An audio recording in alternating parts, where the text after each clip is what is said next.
मध्य प्रदेश संस्कृति साहित्य अकेडमी द्वारा बीड़ा की बाड़ी पत्र पत्रिकाओं का समागम। मध्य प्रदेश साहित्य अकेडमी मध्य प्रदेश शासन संस्कृति परिषद द्वारा आयोजित ये द्विदिवसीय साहित्यिक विमर्श केवल एक आयोजन नहीं बल्कि साहित्य, पत्रकारिता, कला, तकनीक और मानवीय संवेदना का ऐसा संगम सिद्ध हुआ है जिसमें विचारों की अनेक धाराएं एक ही महास्त्रोत में आ मिली है। देवी अहिल्या विश्वविद्यालय के सभागार में संपन्न इस भव्य आयोजन में उद्घाटन सत्र में मंच पर उमापति दीक्षित, DAVV के कुलगुरु प्रोफेसर राकेश सिंघई, वीणा के संपादक राकेश शर्मा, मध्य प्रदेश साहित्य अकादमी के निदेशक डॉक्टर विकास दवे तथा पत्रकारिता एवं जनसंचार विभाग अध्यक्ष सोनाली सिंह नरगुंदे की गरिमामय उपस्थिति ने वातावरण को साहित्य प्रकाश से आलोकित कर दिया। मुख्य वक्ता एवं बीड़ा के संपादक राकेश शर्मा ने अपने विचारों में साहित्य और पत्रकारिता के सनातन संबंधों को अत्यंत प्रभावी ढंग से रेखांकित किया। उन्होंने कहा कि हिंदी पत्रकारिता अपने 200 गौरवशाली वर्ष पूर्ण कर रही है, जो न केवल हिंदी जगत बल्कि भारतीय बौद्धिक परंपरा के लिए गर्व का क्षण है। उन्होंने बीड़ा पत्रिका के ऐतिहासिक महत्व को रेखांकित करते हुए कहा कि बीड़ा का अर्थ ही वागर्थ है अर्थात शब्द और अर्थ का विभिन्न मिलन। इस अवसर पर समरसता और संग शीर्षक पुस्तक का विमोचन भी हुआ, जिसका संपादन सोनाली सिंह नरगुंदे ने किया। आभार प्रदर्शन में उन्होंने किया, जो दिखता है वही बिकता है, पठनीयता को दर्शनीयता का सहारा, जो दिखता है वही बिकता है। ये सत्र मूलतः प्रश्नोत्तर शैली में आयोजित था, किंतु जैसी डॉक्टर देवेंद्र शर्मा ने डॉक्टर विकास दवे को मंच पर आमंत्रित किया, संवाद की नदी में प्रश्नों की मानो झड़ी लग गई।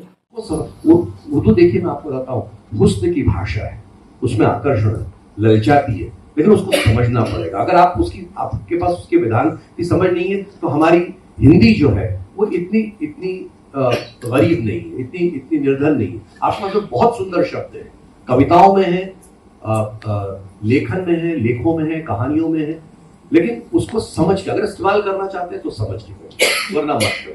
दूसरी बात मैं ये कहना चाहता था कि हिंदी पत्रिकाओं में गजल को छापने का बहुत आकर्षण है। तो गजल अगर छापना चाहते हैं तो उसको उस तरीके से, उस अनुशासन के, जो हम लोग बोलते हैं हमेशा, पर सर ने एक प्लेटफॉर्म पे उस चीज को बोला है। अच्छी बात है ये। डिजाइनर की हमेशा अपेक्षा ये रहती है कि उसको कुछ क्रिएटिव करने के लिए टाइम मिले, पर होता ये है कि वो जो मैकेनिकल काम रहता है उसमें उलझ के रह जाता है। क्रिएटिव तो कर ही नहीं पाता। 3 दिन में आपको चाहिए रिजल्ट, अब 3 दिन के अंदर वो मैटर भी वही टाइप कर ले, प्रूफ रीडिंग भी वही कर ले, पेज का लेआउट भी वही कर ले, कलर स्कीम की प्लानिंग भी वही कर ले। यदि 50 पेज की किताब है तो उसका कंटेंट खाका भी वो तैयार कर ले कि किस पेज पे क्या जाएगा। ये सब डिजाइनर से उम्मीद की जाती है। ये होना ये चाहिए, ये प्लानिंग पहले होना चाहिए जब आप डिजाइनर के संपादक हैं, हमारे प्रधान संपादक हुआ करते थे वो, उनके ऊपर भी हमने अंक निकाला। ऐसे एक बड़ी लंबी श्रृंखला है हमारा, क्योंकि जो समावर्तन जो था, यदि भी अवान्तर प्रसंग है, मैं कहना नहीं चाहता अपने प्रशंसा या अपने अंक की प्रशंसा, लेकिन हमने करीब 150 साहित्यकारों के ऊपर एकाग्र निकाला। ये और दूसरा स्तंभ था हमारा रंग शीर्ष। रंग शीर्ष में चित्रकारों, नाटककारों, नृत्यकारों, हाथ में पत्रिका लेकर के पढ़ना नहीं चाहता, वो अपने मोबाइल पर पढ़ना चाहता है।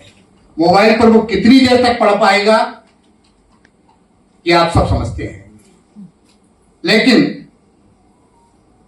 छपा हुआ अक्षर बहुत दिनों तक जीवित रहता है, और मोबाइल में या कंप्यूटर पर सहेजा हुआ अक्षर मात्र एक उंगली के डिलीट मात्र से जो है वो समाप्त हो जाता है। इसलिए मैं ऐसा समझता हूं कि साहित्यिक पत्रिकाएं जो मुद्रित होती हैं, जिनमें छपा हुआ अक्षर होता है, वो बहुत वर्षों तक जीवित रहता है, याद आता है।